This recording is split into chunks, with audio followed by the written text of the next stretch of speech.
Hi! My name is Dan Antonsen, Canadian, born in Vancouver, British Columbia. I have a 7th Dan in Goju-ryu karate, and my teacher was Dai Sensei Meitoku Yagi. So I follow Meibukan in the Yagi family lineage of karate.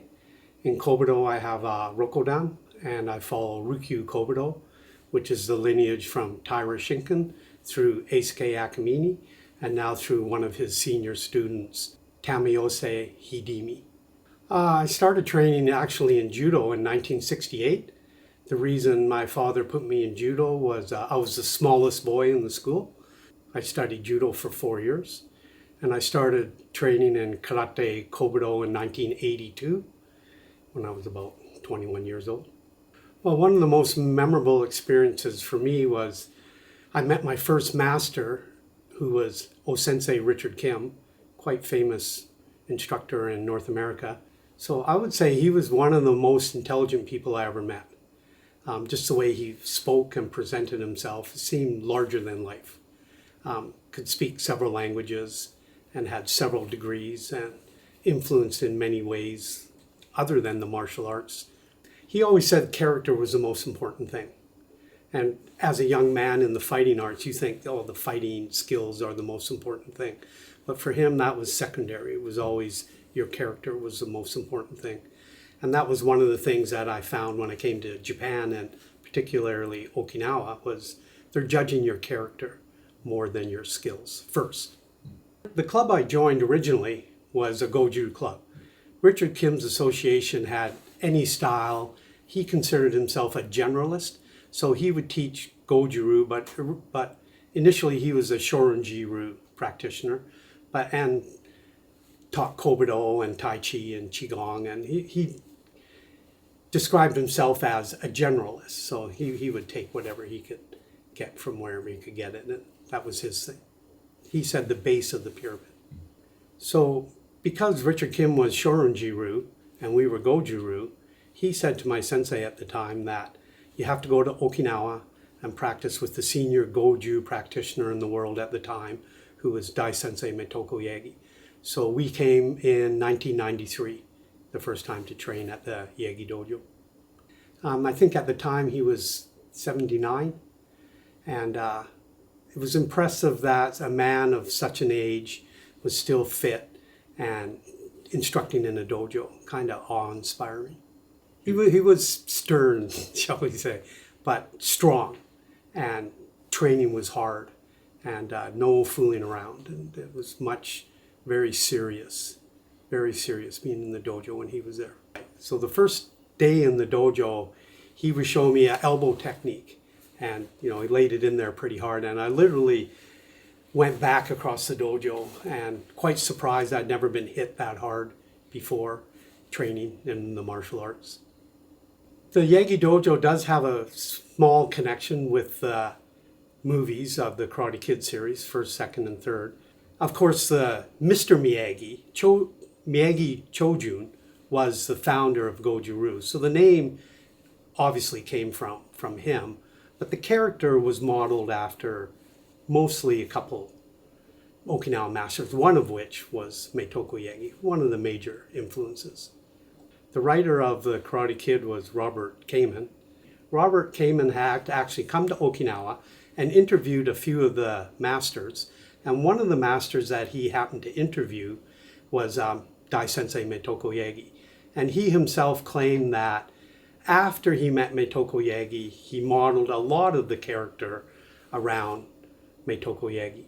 And he had actually come to the Hombu Dojo and interviewed Meitoku Yagi for this. And my teacher now, Meitatsu Yagi Meitatsu, was there and kind of being as an interpreter. So by Robert Kamen's own words, a lot of the character was modeled after Meitoku Yagi from the second movie on. Well, for me personally, I love the Karate Kid series, however cheesy it may be, and even the new Cobra Kai series, I embrace it. I love it because of what it portrays. But for me, initially, I'd already been studying karate before the movie came out. Coincidentally, my name is Daniel, and my wife's maiden name is Miyagi. And I always said I'm the original Daniel-san.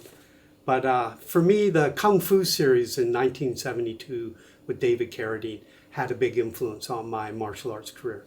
I'd already started in 1968 with judo, and lots of people of that era say, well, Bruce Lee was the major factor, but I liked the original movie Kung Fu. So Yagi Meitoku Sensei, the training was very intense. And generally with him, when we came to Okinawa, we would practice in the daytime with Meitoku Yagi, and in the evenings would be either of his sons, which would alternate nights. So we would usually arrive at the dojo about 9:30 and warm up.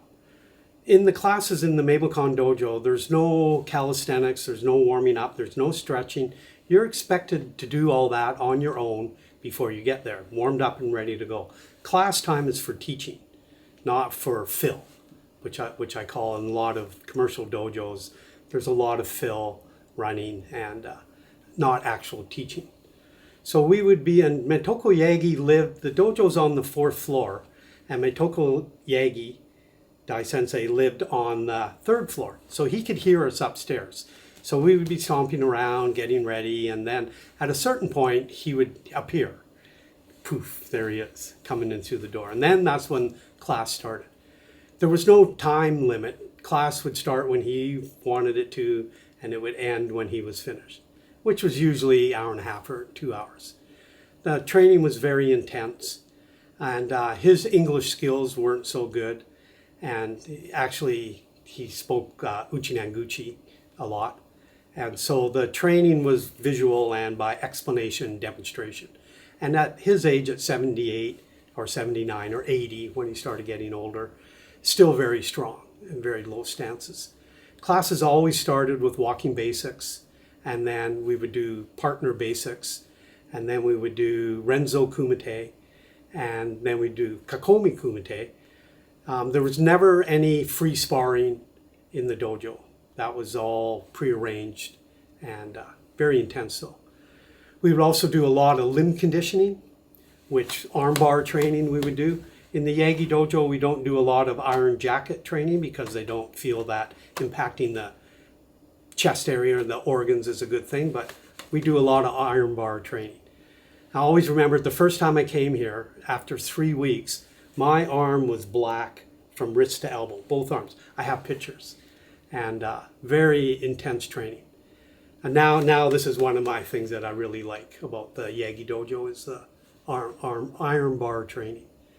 Meitoku Yagi would do a lot of kata at that point too, and we would go through the syllabus, usually the whole Goju syllabus every day. The other unique thing about Meitoku Yagi Dai Sensei is that he developed 5 kata on his own.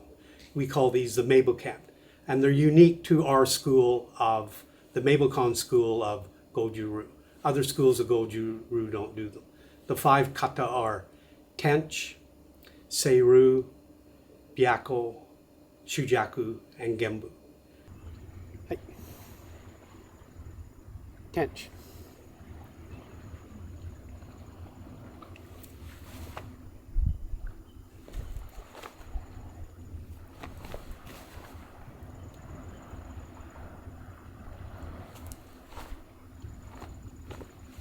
Hi.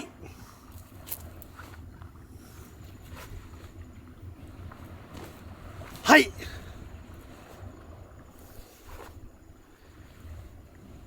Hi.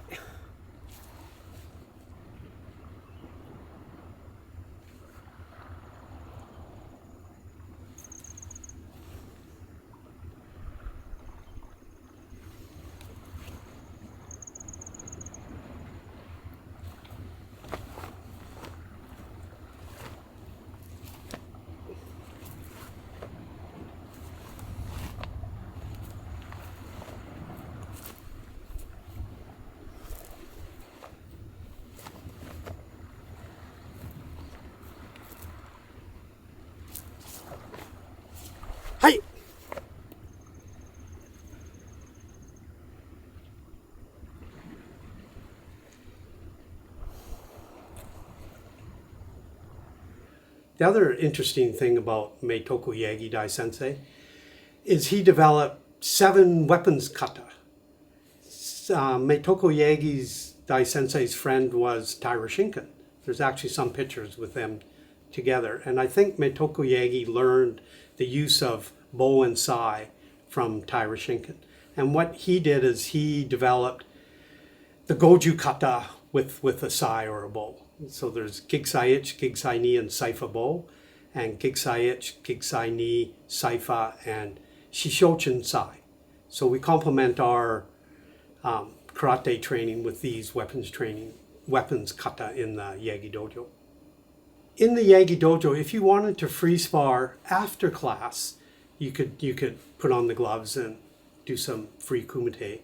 And actually, Meitoku Yagi's grandchildren, Akihito Sensei and Akihiro Sensei, were both very good tournament kumite fighters when they were teenagers and in their young 20s. So after class, you can kick the shields and do some free sparring on your own time. But class time, there's no free sparring. Dai Sensei Yagi Meitoku, some of the things, he was a accomplished calligrapher. And some of the dojo sayings that we always like in the dojo, he would brush for us. And the main one he would say, O Myo Zai Renshi, which is the secrets are in the heart and mind. There are different translations. Yagi Meitoku Dai Sensei would always say, deep technique exists in the heart and mind.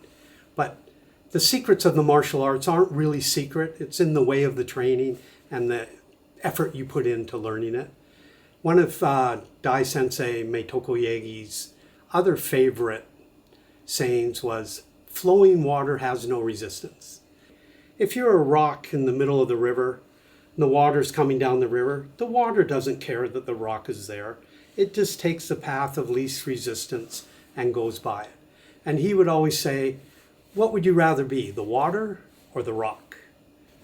So the Yagi Dojo is very unique. Originally was Dai Sensei Meitoku Yagi, and then our school passed on to his senior son, Yagi Meitatsu, who was my teacher for about 30 years. Yagi Meitatsu, his main objective was to spread the Meibukan internationally, which he did an amazing job of. We have a very large international community of dojos within the Meibukan, but very closely knitted. We still call them, we're family. So not too big that it's overwhelming, but just a nice size, maybe 100 dojos worldwide or just less, and we consider ourselves family. So recently our dojo was asked if we would put on a demonstration for the emperor and the royal family who were visiting Okinawa for the Japanese Memorial Day, and they have what they call the lantern lighting ceremony. Because the emperor is the head of Shintoism in Japan, and the Shinto shrine, the main Shinto shrine in Okinawa is Namino-Uei, and the Yagi family have a connection with the Namino-Uei. They know some of the head priests. So they asked our dojo if we would put on a 15-minute demonstration during the lantern lighting ceremony in front of the Emperor of Japan and the royal family, basically his wife and the princess. So the senior belt in the dojo is Ota Senpai, Dai Senpai. He was the conductor, and the rest of the dojo members, I think there were 26 in all, put on a 15-minute demonstration. We all did a couple group kata, but I was asked to represent foreigners in the world to do an individual kata in front of the emperor. So this, I would say, would probably be the highlight of my martial arts career at this point. It was a big honor. I'm at a loss for words still on the event. It's still kind of decompressing. So the first trip we were here, we ran into a fellow Canadian colleague who was training in the Kobudo dojo of Eisuke Adaniya Sensei, and he took us over there for an introduction. I believe it was around 1994 where we actually became students of the Hozon Shinkankai. The dojo was called the Shimbukan. So I would say today there are three main styles of Kobudo in Okinawa. One is the style that I do, which is Ryukyu Kobudo. Comes from Taira Shinken Sensei. The next one is Matayoshi Kobudo. Of course, comes from the Matayoshi family. And the third style would be Yamani-ryu Kobudo, which is the weapons arts from the Shuri area, the nobles and the royalty and the military from Shuri. My sensei always said the Kobudo that we do in Ryukyu Kobudo were Murabo or Mura weapons, the village weapons. So Taira Shinken is known for going around and collecting all these weapon systems and bringing them together as a system. And my sensei, Tamayose sensei, says the kata are usually named after a person or the place where it came from. Kobudo, first off, it's fun. And training with weapons is kind of an extension of training with empty hand.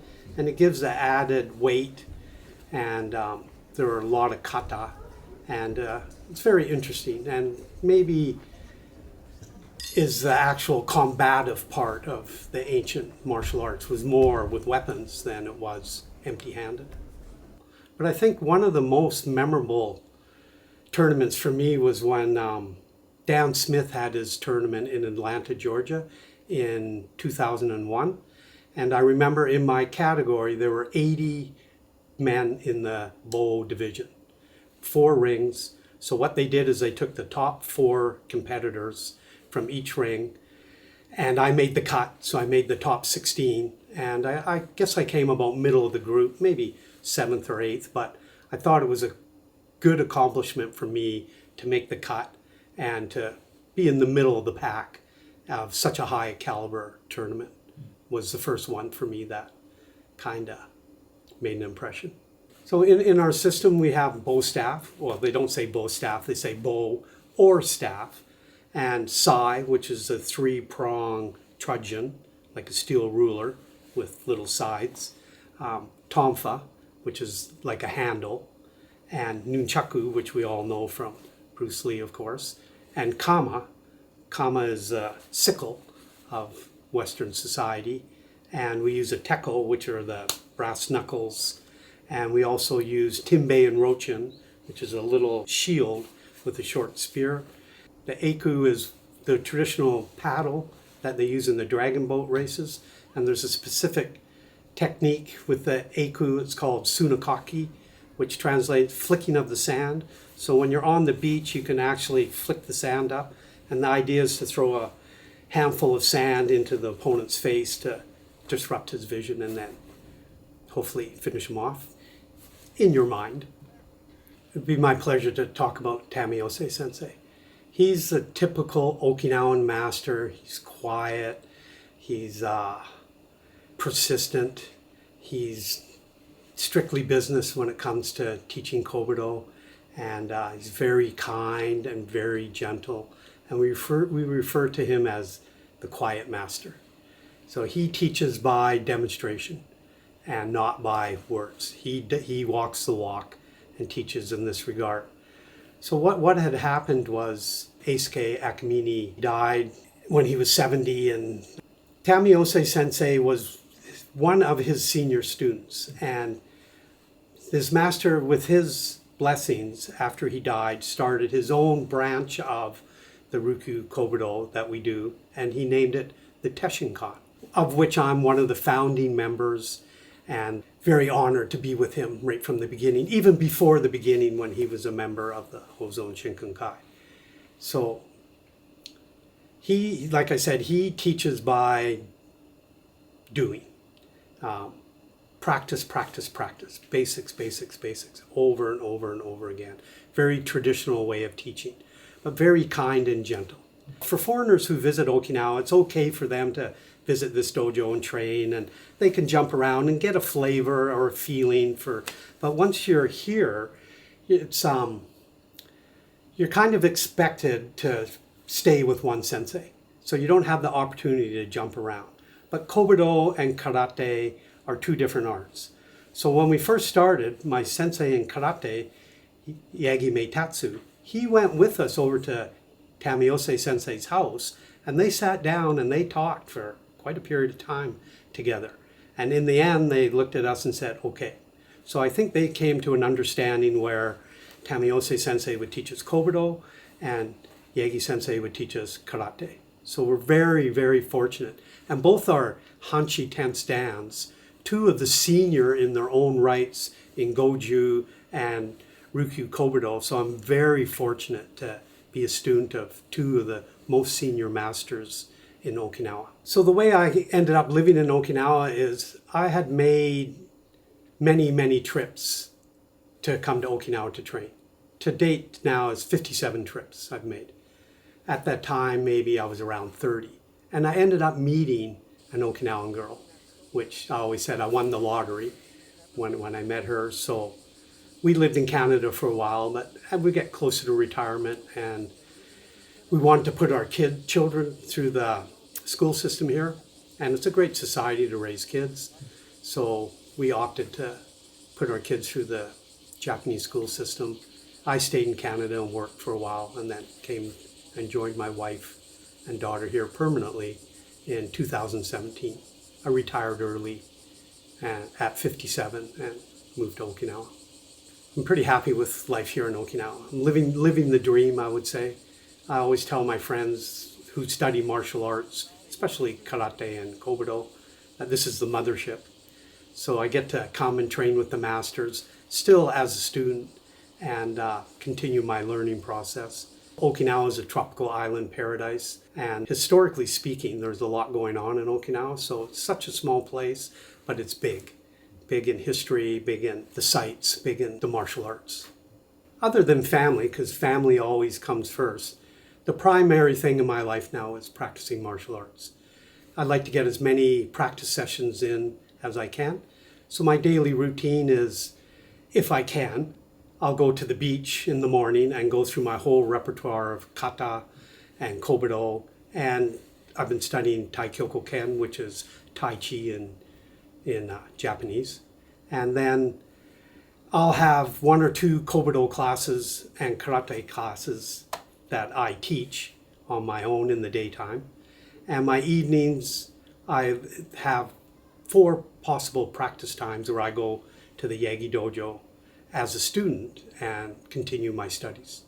I find myself in a position to help other foreigners fairly often in Okinawa. There are several of us who live here in Okinawa now, foreigners who study martial arts, we act as kind of liaisons, and both my dojos use me to help them with the foreigners, to interact with the foreigners internationally. And lots of foreigners will come here and they don't have any connections or they don't know where to go, and we help them as much as we can and as a courtesy.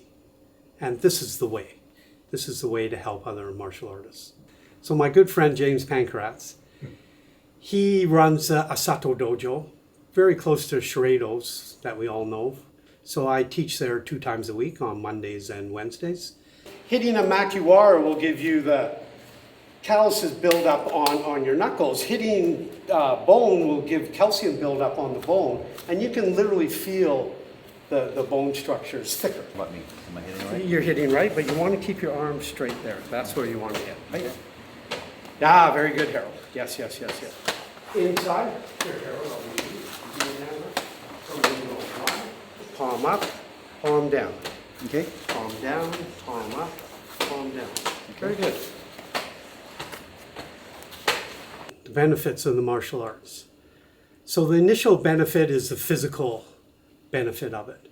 Very demanding, physical. And when you're young, this is a good thing, but I'm going to be 66 in 2 months, and I feel my physical conditioning is pretty good for my age. I don't know if it allows you to live longer, but I believe it gives you a better quality of life and able to do the things. Yagi Sensei always said that muscle memory. So I mentioned Meitoku Yagi. He taught in the dojo till he was about 90 years old. And at that time, of course, he's a 90-year-old man, and he would come up to the dojo with his cane, and he would put his cane aside, and he would walk out to the dojo with a straight back and teach the class as a vibrant sensei. And then he would leave with his cane as a 90-year-old man again. So the physical benefits are insurmountable, and I think probably maybe help you live longer, strong heart, good lungs, but the main benefits I think in the martial arts is the mental attributes that you get.